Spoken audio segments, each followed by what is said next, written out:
Hello everyone. Android development सीखने की इस सीरीज़ में आज ये हमारा वीडियो नंबर 5 है। इससे पहले मैंने 4 वीडियोस बना करके रखी है। अगर आपने इस प्लेलिस्ट को अब तक एक्सेस नहीं किया तो आप सबसे पहले इस प्लेलिस्ट को एक्सेस कीजिए और यहाँ से स्टेप बाय स्टेप वीडियोस देखिए। तो इस वीडियो में हम पढ़ने वाले हैं कंस्ट्रेंट लेआउट के बारे में कि कंस्ट्रेंट लेआउट क्या होता है और हम इसका किस तरह से इस्तेमाल करते हैं। तो देखिए, ये जो कंस्ट्रेंट लेआउट है ये कंपोनेंट ट्री के अंदर हमें पहले से ही मिलता है। यहाँ पर देखिए, यह है कंपोनेंट ट्री, इसके अंदर ये कंस्ट्रेंट लेआउट यहाँ पर पहले से ही मौजूद है। फिलहाल मैं टेक्स्ट व्यू को डिलीट कर देता हूँ क्योंकि इसकी ज़रूरत हमें नहीं है। इस कंस्ट्रेंट लेआउट के अंदर हम आसानी से किसी भी व्यू को अरेंज कर सकते हैं, बस हमें इसके कंस्ट्रेंट को अच्छी तरह से समझना होगा। देखिए, मैं आपको यहाँ पर एक व्यू ड्रैग करके दिखाता हूँ। जैसे कि मैंने यहाँ पर बटन व्यू को ड्रैग किया तो यहाँ पर इस वक्त बटन व्यू को मैंने इस तरह से सेंटर में रख दिया। लेकिन अगर मैं इसको मोबाइल पे रन करके देखूँ तो ये बटन व्यू मुझे सेंटर में देखने को नहीं मिलेगा। देखिए, मैं इसको रन करता हूँ। रन करने के लिए मैं यहाँ पर इस प्ले बटन को क्लिक करूँगा। ग्रेडल बिल्ड होना स्टार्ट हो गया। ये थोड़ा सा वक्त ले सकता है अगर आपकी सिस्टम लो कॉन्फ़िगरेशन की है। देखिए, यहाँ पर ये बटन किस तरफ दिख रहा है, टॉप लेफ्ट कॉर्नर में, जबकि मैंने इसको इस लेआउट में यहाँ पर सेंटर में रखा है।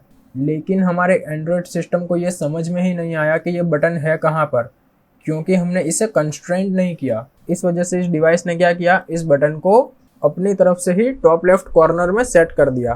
तो इस प्रॉब्लम से बचने के लिए हम क्या करते हैं, यहाँ पर व्यू को ड्रैग करने के बाद हम उसे कंस्ट्रेंट करते हैं। यानी अगर मान लो कि मुझे इस बटन को अपने डिवाइस में सेंटर पे दिखाना है तो मैं क्या करूँगा, इसको कंस्ट्रेंट करूँगा। देखिए, यहाँ पर आप जो डॉट्स देख रहे हो उसको पकड़ के इस तरह से ड्रैग करोगे और यहाँ पर इस तरह से बांध दोगे। ऐसे ही मैं बॉटम की तरफ करूँगा, उसके बाद लेफ्ट और राइट। तो देखिए, अब ये जो बटन है ये पूरी तरह से हमारे डिवाइस में कंस्ट्रेंट हो चुका है। यानी कि टॉप, बॉटम, लेफ्ट, राइट हर तरफ मैंने इसको पकड़ करके बांध दिया है। इससे हमारे डिवाइस को ये समझ में आ जाएगा कि मुझे इस एलिमेंट को किस जगह पे डिस्प्ले करवाना है। देखिए, मैं इसको फिर से रन करता हूँ। अब देखिए, ये बटन आया सेंटर में।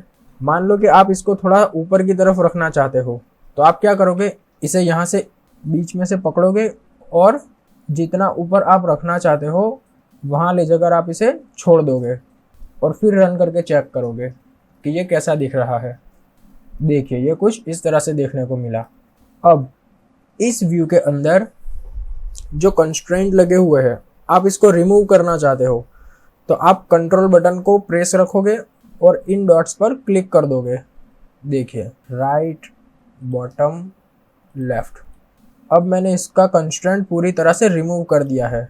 अगर आप चाहते हो कि आप 1 बाय 1 करके कंस्ट्रेंट को रिमूव ना करो, सबको एक साथ रिमूव कर दो, उस वक्त आप क्या करोगे, यहाँ पर इस आइकॉन पर क्लिक कर दोगे। इससे क्या होगा, आपके सारे कंस्ट्रेंट एक ही बार में क्लियर हो जाएंगे। देखिए, मैंने किया क्लिक और यस। देखिए, जैसा कि आप देख सकते हैं सारे कंस्ट्रेंट एक ही बार में डिलीट हो गए। ठीक इसी तरह अगर मैं चाहता हूँ कि इस बटन में चारों दिशाओं में एक साथ कंस्ट्रेंट सेट हो जाए तो मैं क्या करूँगा, इस बटन को क्लिक करूँगा और इस वाले आइकॉन पे क्लिक कर दूंगा। तो देखिए, लेफ्ट, राइट, टॉप, बॉटम हर तरफ एक साथ कंस्ट्रेंट ऐड हो गए। अब अगर मैं इस बटन को हॉरिजॉन्टली एक्सपांड करना चाहता हूँ तो मैं क्या करूँगा, इस बटन को क्लिक करूँगा और यहाँ पर इस पैक आइकॉन पे क्लिक करके एक्सपैंड हॉरिजॉन्टली पर क्लिक कर दूंगा। तो देखिए, ये बटन अब पूरी तरह से हॉरिजॉन्टल हो चुका है। ठीक इसी तरह अगर मैं इसको वर्टिकली एक्सपांड करना चाहता हूँ तो मैं इस आइकॉन को क्लिक करके एक्सपांड वर्टिकली पर क्लिक कर दूंगा। इससे होगा ये कि हमारा बटन पूरी स्क्रीन को कवर कर लेगा। अगर इस वक्त मैं एंड्रॉयड डिवाइस को रन करता हूँ तो देखिए, ये बटन पूरी तरह से हमारी स्क्रीन को कवर करके रखेगा। देखिए, इस बटन ने पूरी स्क्रीन को कवर कर लिया। ये सिर्फ समझाने के लिए मैंने आपको दिखाया। इस वक्त हमें इसकी कोई ज़रूरत नहीं है तो मैं इसको वापस से नॉर्मल कर देता हूँ। नॉर्मल करने के लिए आप कंट्रोल Z भी यूज़ कर सकते हो और यहाँ से रैप कंटेंट भी कर सकते हो। ठीक है, देखिए, अब मैं इस बटन को डिलीट कर देता हूँ और एक फ्रेश बटन ड्रैग करके आपको कुछ दिखाता हूँ। मैंने इस बटन को यहाँ पे ड्रैग किया। अब अगर मैं चाहता हूँ कि मैं इसे अरेंज ना करूँ, बस एक सिंगल क्लिक में ये हॉरिजॉन्टल हो जाए, यानी हॉरिजॉन्टल अलाइन हो जाए, तो मैं क्या करूँगा, यहाँ पर अलाइन पर क्लिक करके हॉरिजॉन्टली पर क्लिक कर दूंगा। हो गया। अब अगर मैं चाहता हूँ कि ये वर्टिकली भी अलाइन हो जाए तो मैं यहाँ पर क्लिक करके वर्टिकली पर क्लिक कर दूंगा। तो इससे हमें ये बेनिफिट मिला कि मुझे इस बटन को सेंटर में लाकर इसके कंस्ट्रेंट को ड्रैग एंड ड्रॉप करने की ज़रूरत नहीं पड़ी। बस मैंने यहाँ पर आसानी से क्लिक करके इसको हॉरिजॉन्टली और वर्टिकली सेट कर दिया। मैं एक काम करता हूँ, यहाँ से एक टेक्स्ट व्यू को भी ड्रैग करता हूँ और इस टेक्स्ट व्यू को मैं हॉरिजॉन्टली सेंटर में रख देता हूँ। इस कंस्ट्रेंट को ऊपर की तरफ लेकर जाता हूँ और यहाँ से बॉटम वाले कंस्ट्रेंट को इस बटन तक लेकर आता हूँ और इसको थोड़ा सा ऊपर से नीचे की तरफ ड्रैग करता हूँ। और इस बटन के अंदर जो लिखा हुआ है टेक्स्ट व्यू, मैं इसको रिमूव कर देता हूँ और लिखता हूँ एंटर योर नेम। ये सिर्फ मैं आपको समझाने के लिए बता रहा हूँ कि जब हम एप्लीकेशन बनाएंगे उस वक्त किस तरह से काम किया जाएगा। और इसकी साइज़ भी मैं थोड़ी सी बढ़ा देता हूँ। साइज़ बढ़ाने के लिए मैं सर्च करूँगा साइज़ और टेक्स्ट साइज़ को मैं कर देता हूँ 24 SP। ठीक है, तो ये इस तरह से काम करता है।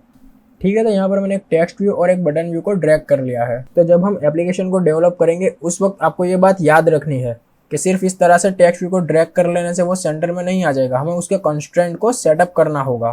तो यही मैंने आपको इन दोनों व्यू में समझाया। मैं काम करता हूँ, ये बटन का जो टेक्स्ट है इसको रिमूव कर देता हूँ और लिखता हूँ सबमिट। अगर आप इस बटन का कलर चेंज करना चाहते हो तो आप यहाँ पर जो बैकग्राउंड प्रिंट लिखा हुआ है इस पर क्लिक करो और यहाँ से कलर को सिलेक्ट कर लो, या फिर आप अपनी तरह से यहाँ पर कोई कस्टम कलर भी ऐड कर सकते हो इस तरह से। अब मैं इसको रन करके चेक करता हूँ कि ये कैसा दिख रहा है। तो देखिए ये दिखने में कुछ ऐसा है। अब मैं आपको बताता हूँ कि मार्जिन क्या होता है। इसके लिए मैं सबसे पहले इन व्यूज़ को डिलीट कर देता हूँ। इस वक्त अगर मैं किसी व्यू को ड्रैग एंड ड्रॉप करूँ और इसको इस तरह से कॉन्स्ट्रेंट करने की कोशिश करूँ तो आप देखिए यहाँ पर मार्जिन 0 dp है, यानी ये बिल्कुल इस लाइन के साथ कनेक्टेड है, ज़रा सा भी गैप नहीं है। तो मैं क्या करता हूँ, यहाँ पर जो 0 dp लिखा हुआ है इसको क्लिक करके इनमें से कोई भी मार्जिन सिलेक्ट कर सकता हूँ। अगर मैं अपनी तरफ से डिफ़ॉल्ट मार्जिन लगाना चाहूँ तो मैं वो भी कर सकता हूँ। मैंने यहाँ पर 16 को सिलेक्ट कर लिया। अब अगर मैं कोई व्यू को ड्रैग एंड ड्रॉप करूँगा तो डिफ़ॉल्ट हमें 16 dp मार्जिन देखने को मिलेगा। देखिए ये तो हो गया पुराना वाला, इसको मैं ऐसे ही रहने देता हूँ। अब मैं फिर से एक नए बटन को ड्रैग करता हूँ और इसको कंस्ट्रेंट करने की कोशिश करता हूँ। तो देखिए ये फ़र्क होता है विथ मार्जिन और विदाउट मार्जिन। हमने पहले जो बटन को ड्रैग एंड ड्रॉप किया था उसमें मार्जिन था 0 dp, इस वजह से वो यहाँ पर इस लाइन के साथ चिपका हुआ आ रहा था। लेकिन जो मैंने न्यू बटन को ऐड किया इससे पहले मैंने मार्जिन को 16 dp सेट कर दिया, इस वजह से यहाँ पर 16 dp मार्जिन आ रहा है। ठीक है, तो आपको ये बात याद रखनी है। आप मार्जिन लगाने के बाद अगर व्यू को सेटअप करोगे तो वो ज़्यादा बेटर दिखेगा। ये एंड्रॉयड स्टूडियो में आप देख रहे हो इस वक्त के मेरे सामने कितने ऑप्शंस है, कितने एट्रीब्यूट्स है और कितनी सारी प्रॉपर्टीज़ है। अगर आप ये समझते हो कि आप इन सभी प्रॉपर्टीज़ को एक ही दिन में कंप्लीट करके सीख जाओगे तो भाई आप गलती कर रहे हो। एंड्रॉयड स्टूडियो कोई छोटा मोटा सॉफ्टवेयर नहीं है। अगर आपको ये सभी टूल्स का यूज़ सीखना है तो आपको 2 से 3 मंथ्स की लगातार अच्छे से प्रैक्टिस करनी होगी, तब जाके कहीं आपको ये सभी टूल्स समझ में आएंगे। और अगर जल्दी जल्दी में सीखने की कोशिश करोगे तो आप इसके टूल्स को ज़्यादा दिन तक याद नहीं रख पाओगे। ठीक है, देखिए अब मैं आपको गाइडलाइंस का यूज़ करना सिखाता हूँ। इसके लिए आप यहाँ पर क्लिक करोगे और यहाँ से आप जैसी चाहो हॉरिजॉन्टल या वर्टिकल उस तरह की गाइडलाइंस को आप क्रिएट कर सकते हो। जैसे कि मैंने यहाँ पर क्लिक किया वर्टिकल गाइडलाइन, तो देखिए यहाँ पर वर्टिकली एक गाइडलाइन क्रिएट हो गई। अब इससे होगा ये कि मैं इस व्यू को इस गाइडलाइन के साथ भी बांध सकता हूँ, जैसे कि मैंने यहाँ पर इस तरह से।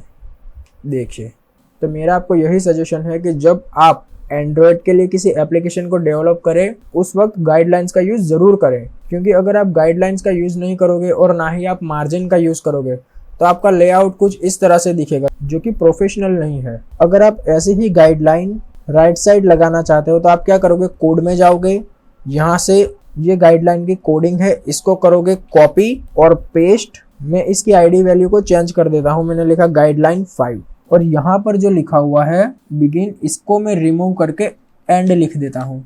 और अब मैं डिज़ाइन व्यू को चेक करता हूँ तो देखिए यहाँ पर भी एक गाइडलाइन क्रिएट हो गई जिसका मार्जिन है 20। अगर आप इसको हॉरिजॉन्टली क्रिएट करना चाहते हो तो आप क्या करोगे, यहाँ पर जाओगे और हॉरिजॉन्टल गाइडलाइन पर क्लिक कर दोगे तो यहाँ पर भी आपको एक गाइडलाइन देखने को मिलेगी। देखिए जैसे जैसे मैं यहाँ पर किसी भी एलिमेंट को ड्रैग एंड ड्रॉप करता हूँ या फिर कोई भी एक्टिविटी में यहाँ पर परफॉर्म करता हूँ, बाय डिफॉल्ट ये एंड्रॉयड स्टूडियो क्या करता है कि कोड के अंदर ऑटोमेटिकली हमारे लिए इसका कोड राइट कर देता है। जैसे अभी सबसे लास्ट में मैंने एक हॉरिजॉन्टल गाइडलाइन को क्रिएट किया तो यहाँ पर देखिए ये हॉरिजॉन्टल गाइडलाइन का कोड यहाँ पर ऐड हो गया। अगर मैं इसको करता हूँ कॉपी और पेस्ट, मैं यहाँ पर इसकी आईडी वैल्यू को चेंज कर देता हूँ और बिगिन की जगह पर मैं लिख देता हूँ एंड। तो यहाँ पर मैंने क्या कोड लिखा, हमारे लेआउट के एंडिंग में एक हॉरिजॉन्टल गाइडलाइन क्रिएट हो गई जिसका मार्जिन होगा 20 dp। तो देखिए अब मैं आपको डिज़ाइन दिखाता हूँ। देखिए यहाँ पर ये गाइडलाइन क्रिएट हो गई। तो कहने का मतलब है कि आप जो यहाँ पर परफॉर्म करोगे उसका कोड यहाँ पर ऑटोमेटिकली ऐड हो जाएगा, और अगर आप यहाँ पर कोई कोड लिखोगे तो उसका लेआउट आपको इस डिज़ाइन में देखने को मिलेगा। मैं काम करता हूँ, इस बटन को भी आपको गाइडलाइन के साथ कनेक्ट करके दिखाता हूँ। एक ही बार में मैंने इसके कंस्ट्रेंट को एक ही बार में क्लियर करना है, तो मैं यहाँ पे क्लिक कर दूंगा और यस। अब देखिए लेफ्ट राइट बॉटम, इस बटन की ज़रूरत नहीं है, मैं इसको डिलीट कर देता हूँ, और टॉप। तो देखिए अब मैंने इस बटन को इस कंस्ट्रेंट लेआउट में इन गाइडलाइन के साथ कनेक्ट कर दिया है।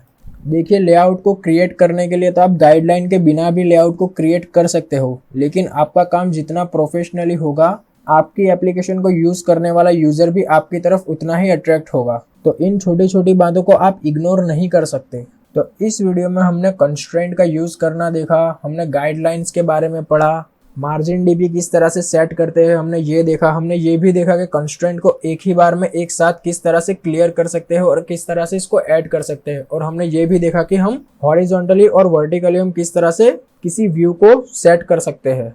तो मैं आशा करता हूँ कि मैंने आपको जो पढ़ाया वो आपको समझ में आया होगा। अगर आप कोई पर्टिकुलर टॉपिक पर वीडियो चाहते हो तो आप नीचे कमेंट में उस टॉपिक का नाम लिखकर कमेंट कर सकते हो। मैं कोशिश करूंगा कि उस टॉपिक पर भी वीडियो बनाऊं, और इस चैनल की प्लेलिस्ट को जरूर एक्सेस करना। मिलते हैं हम नेक्स्ट वीडियो में, तब तक के लिए बाय।